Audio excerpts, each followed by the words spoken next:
میں ہوں بابو ایمانویل شاد اور یہ میری کتاب ہے ایمان کے کرشمے۔ اس میں سے آج میں ایک سچی کہانی آپ کے سامنے پیش کر رہا ہوں۔ امید ہے آپ کو پسند آئے گا۔ عنوان ہے ماں تیرے کام نیارے۔ خدا کی اس بستی میں مختلف نظریات رکھنے والے لوگ بستے ہیں۔ کچھ ایسے بھی ہیں جو اپنے خلق کرنے والے وجود ہی سے انکاری ہیں، جنہیں نیکی، ہمدردی، پیار اور خدمت جیسے الفاظ سے نفرت ہے۔ کچھ ایسے ہیں جو دعا بندگی سے دور رہ کر عیش و عشرت میں مگن رہنا چاہتے ہیں۔ کچھ ایسے ہیں جو دولت کو اپنا خدا بنا دیتے ہیں اور اس کی پوجا کرتے ہیں۔ لیکن کچھ ایسے بھی ہیں جو ہر پل بنی نوع انسان کی خدمت کے لیے تیار رہتے ہیں، جو خدا کے کلام سے رہنمائی حاصل کرتے ہیں، جن کی طاقت اور زور قوت خداوند ہی ہے، جو بلا ناغہ دعا کرتے اور عبادت و ریاضت میں محو رہتے ہیں۔ خواہ دنیاوی مصروفیات کتنی ہی زیادہ کیوں نہ ہوں، وہ دعا نماز میں کبھی غفلت نہیں برتے۔ ایسے لوگوں میں سے ایک نام پارس کا تھا، جو دنیاوی کاروبار کے ساتھ ساتھ ہمیشہ خداوند کی عبادت کیا کرتا تھا۔ وہ انفرادی اور شخصی طور پر دن میں 3 بار خدا کی حضوری میں سجدہ ریز ہوتا تھا اور دعا کرتا تھا۔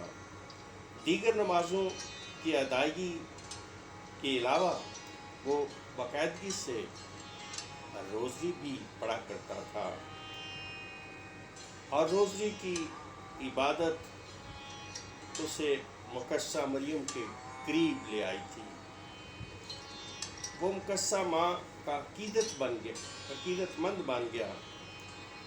وہ دیوانہ وار مقدسہ مریم کی شان میں ہونے والے ہر پروگرام میں شریک ہو کر مقدسہ ماں سے اپنی عقیدت کا اظہار کرتا، اور یوں مقدسہ مریم کے ساتھ اس کا روحانی رشتہ مضبوط ہوتا گیا۔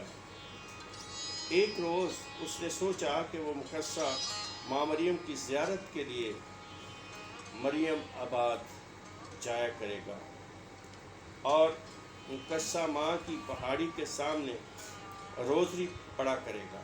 بس وہ ہر جمعہ کو مریم آباد جا کر پہاڑی کے سامنے روزری پڑھتا اور زیارت کرتا رہا۔ وہ اپنے فیصلے پر قائم رہا اور کئی سال ایسے ہی گزر گئے۔ اب اسے مریم آباد جانے سے کوئی نہیں روک سکتا تھا۔ شہر میں ہڑتال ہو یا بارش، طوفان ہو، کسی رشتہ دار کی شادی ہو یا کسی کی فوتگی، یہ تمام رکاوٹیں پارس کا راستہ نہیں روک سکتی تھیں۔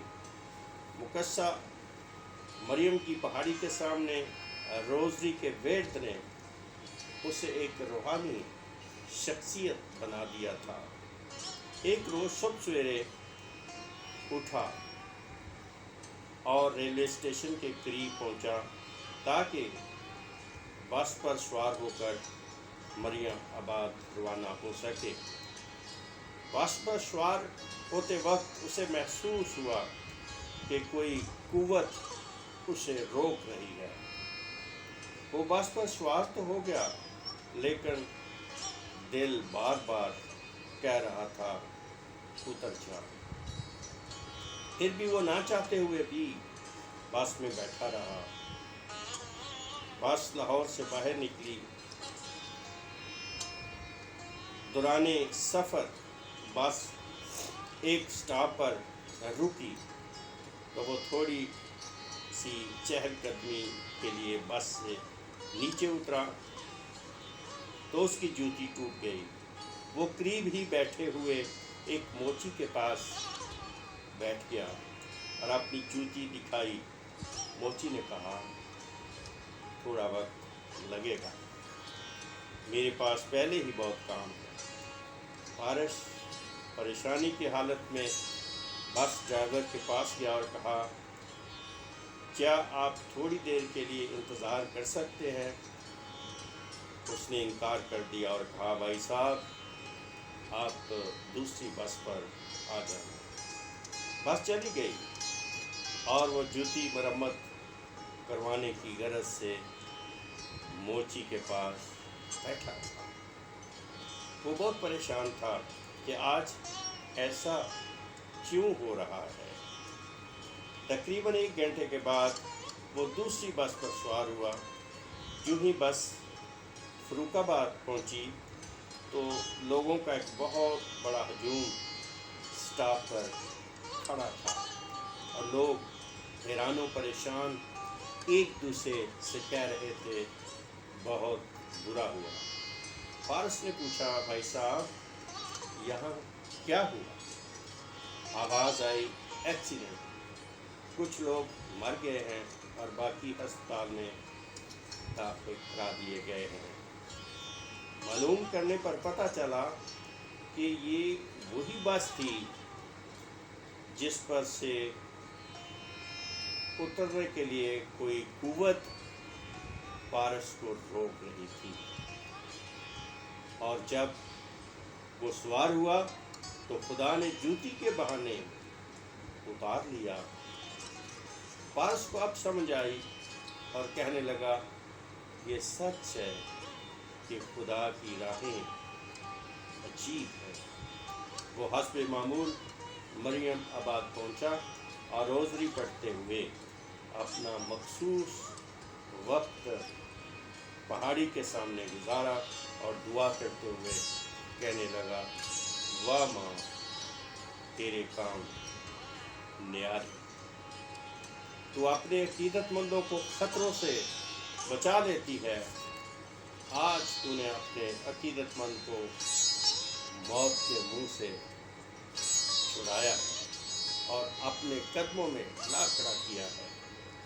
میں ہمیشہ تیرا شکر گزار رہوں گا اور تجھ سے سفارش مانگتا رہوں گا۔